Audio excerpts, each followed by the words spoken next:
जब भी मैं कोई आसार कदीमा के बारे में सोचता हूँ तो मुझे टूम रेडर के गेम्स और इंडियाना जोन्स की फिल्में याद आ जाती हैं। लेकिन असल में आर्कियोलॉजी फिल्मों से बहुत मुख्तलिफ होती है। कोई गिरती हुई दीवारें नहीं होती, तलिस्मानी पत्थर नहीं होते, बल्कि अक्सर आर्कियोलॉजिस्ट साला साल अपना सारा वक्त लाइब्रेरीज, लैब्स और आर्कियोलॉजिकल साइट्स पे गुजारते हैं। वो मालूम करते हैं कि पिछले दिनों में लोग कैसे रहते थे, कैसे काम करते थे, खाना खाते थे, मिलते जुलते और इबादत करते थे। पर जब बात आती है कदीम सहीफ़ों की, तो ये आर्कियोलॉजी के साथ कुछ नई मुश्किलात लेकर आती है। आसार कदीमा मटेरियल रिमेंस का मुताला होती है, जबकि कदीम सहीफ़े जैसे कि हिब्रू बाइबल या तोरा एक लिखा हुआ मजमूआ है। असल चैलेंज इन दोनों को जोड़ने का होता है। आर्कियोलॉजी शॉर्ट टर्म या सियासी हिस्ट्री के सवालात का जवाब देने में इतनी अच्छी नहीं होती। किसी भी शख्स की ज़िंदगी इतनी लंबी ही नहीं होती कि वो उनके बेशबहा निशानात छोड़ के जाए, और ख़ास तौर पर आज से 3000 साल पहले, जब हिस्ट्री वैसे लिखी ही नहीं जाती थी जैसे आजकल लिखते हैं। लेकिन आर्कियोलॉजी मीडियम और लॉन्ग टर्म हिस्ट्री के सवालात का जवाब देने में बहुत अच्छी होती है, जैसे कि सोसाइटी, इकोनॉमिक्स, रिलीजन और खेती बाड़ी के सवालात।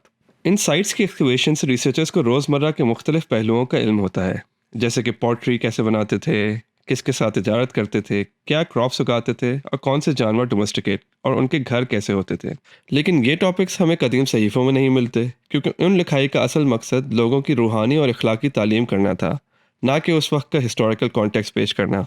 बाइबल के एक्स्ट्रॉर्डनरी स्टोरीज़ को बयान करने में आर्कियोलॉजी का सहारा लेना बहुत मुश्किल होता है, जैसे कि इब्राहिम का उर्स से कनान का सफ़र, सैमसन और फिलिस्तीन्स का मुकाबला, और किंग डेविड की तारीख़ी शहर। मेरी ये सीरीज़ मुआजना करेगी कदीम सहीफ़ों की लिखाई और उनका आर्कियोलॉजिकल एविडेंस और पस मंज़र। हम ये भी देखेंगे कि किन बातों को हम आसार कदीमा से कंफर्म कर सकते हैं, किन चीज़ों पर हमें कोई काबिल वाक़ई शवाहिद नहीं मिलते, और वो कौन सी चीज़ें हैं जिन पर आसार कदीमा हमें बिल्कुल मुख्तलिफ तस्वीर दिखाती है।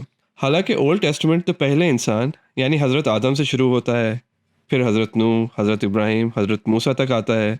लेकिन हम अपना सफ़र शुरू करेंगे middle to late bronze age से, यानी 1500 से 1200 कबल मसीह। यही पीरियड है जब हमें बाइबल के कुछ ठोस सबूत आर्कियोलॉजिकल रिकॉर्ड में ही मिलना शुरू हो जाते हैं। तो हमारी अगली वीडियो होगी कदीम केन्यानियों के बारे में, तो देखना नहीं भूलिएगा।